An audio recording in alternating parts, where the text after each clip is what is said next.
prinsip dasar operasional perbankan syariah. Nah, sama-sama kita ketahui bahwa menerapkan prinsip bagi hasil yang saling menguntungkan bagi bank dan nasabah adalah sistem dari perbankan syariah.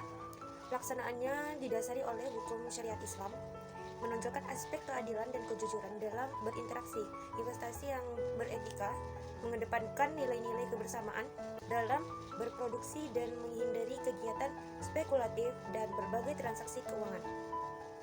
Kemudian manfaatnya tidak hanya dinikmati oleh umat saja, tetapi dapat membawa kesejahteraan semua kalangan masyarakat. Kemudian juga ada prinsip perbankan syariah. Yang pertama, tidak mengenal konsep bunga uang. Kemudian untuk tujuannya yang komersial, Islam tidak mengenal peminjaman uang, tetapi kemitraan atau kejaksaan yang bisa disebut dengan mudharabah dan musyarakah dengan prinsip bagi hasil. Sedangkan peminjaman uang hanya dimungkinkan untuk tujuan sosial tanpa adanya imbalan apapun. Kemudian juga ada di dalamnya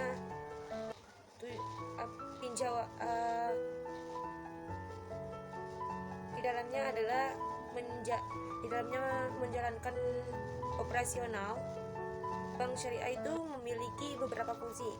Salah satunya yaitu sebagai penerima amanah untuk melakukan investasi atas dana-dana yang dipercayakan oleh pemegang rekening investasi atau deposit dengan prinsip bagi hasil sesuai dengan ketentuan syariah dan kebijakan investasi bank.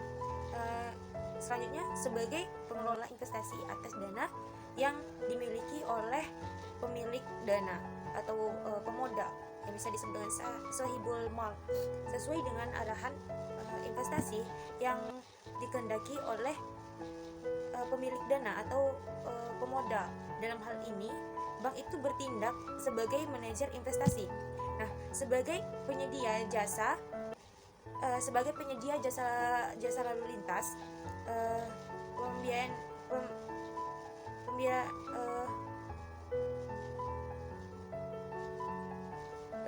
pembiayaan dan jasa-jasa lainnya sesuai juga dengan prinsip syariah. Dan ada beberapa fungsi tersebut. Dari beberapa fungsi tersebut, maka produk dari bank Islam akan terdiri dari yang pertama, prinsip mudharabah. Di situ adalah perjanjian antara dua pihak, yang satu itu pemilik dana atau pemodal dan yang satunya lagi itu adalah pengelola dana. Nah, keuntungannya akan dibagi hasil, sedangkan kerugiannya itu ditanggung oleh si pemodal atau si pemilik dana, kecuali pengelolanya itu melakukan hal yang disengaja seperti lalai, akan menyalahi atau dia tuh akan menyalahi perjanjian tersebut. Nah, dengan wewenang yang diberikan kepada pengelola, maka pengelola itu juga dibedakan menjadi dua, yaitu mudharabah mutlaqah dan mudharabah muqayyad. Mudharabah mutlaqah itu diberikan wewenang sepenuhnya untuk menentukan pilihan investasi yang dikehendaki. Kemudian mudharabah muqayyad itu adalah arahan investasi yang ditentukan oleh si pemodal tersebut. Kemudian ada selanjutnya ada prinsip musyarakah. Nah, prinsip musyarakah itu adalah perjanjian antara dua pihak untuk menyertakan modal dengan pembagian keuntungan sesuai nisbah yang disepakati. Dia juga dapat bersifat tetap maupun kontemporer dengan penurunan secara periodik atau sekaligus di akhir masa proyeknya. Dan ada juga prinsip wadiah. Nah, ini adalah titipan dana, di mana titipan barang, uang atau barang, di mana pihak pertama itu menitipkan dana atau benda atau barang kepada pihak kedua selaku penerima titipan dengan konsekuensi sewaktu-waktu titipan tersebut dapat diambil kembali dan pemiliknya tuh dapat penitipannya itu dapat dikenakan biaya oleh si pemilik barang atau uang tersebut. Nah, berdasarkan wewenang yang diberikan, maka wadiah itu juga dibedakan menjadi yang pertama wadiah yad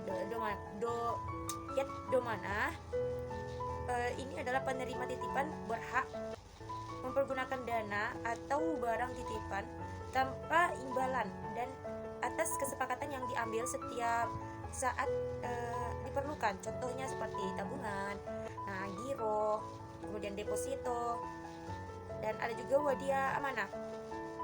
Wadia amanah itu tidak memberikan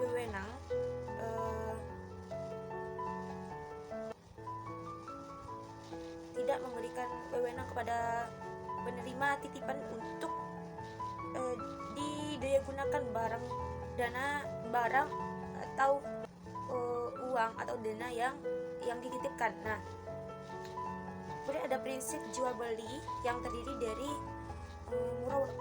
murabaha atau akad jual beli antara dua belah pihak dengan antara pembeli dan penjual dengan harga yang disepakati yang ditambah ongkos dan keuntungan si ada salam yaitu beli barang dulu dengan DP kan, baru barang itu datang. Dan kemudian ada istisna itu adalah barang yang dipesan dan dibuat sesuai dengan pesanan dan dibayar sesuai dengan kesepakatan. Lanjut, ada jasa-jasa seperti ijarah. Ijarah itu adalah akad pemindahan hak guna atau manfaat suatu barang dalam waktu tertentu dengan pembayaran sewa. Kemudian ada wakalah. Wakalah itu adalah pelimpahan kekuasaan oleh suatu pihak ke pihak lain dalam hal yang boleh diwakilkan. Kemudian ada transaksi jual beli mata uang sejenis maupun yang tidak sejenis. Dan ada wafalah. Wafalah itu adalah jaminan si penanggung kepada pihak ketiga untuk memenuhi kewajiban pihak kedua, dan penanggung dapat imbalan selama itu tidak memberatkan. Kemudian terakhir ada prinsip kebijakan. Nah, penerima atau penyaluran dana yang berbentuk zakat, infak, sedekah atau bisa disebut dengan ZIS dan lain-lainnya, dan penyaluran dalam bentuk peminjaman bertujuan menolong golongan miskin dengan penggunaan produktif tanpa dimintai imbalan kecuali pengembalian hutang.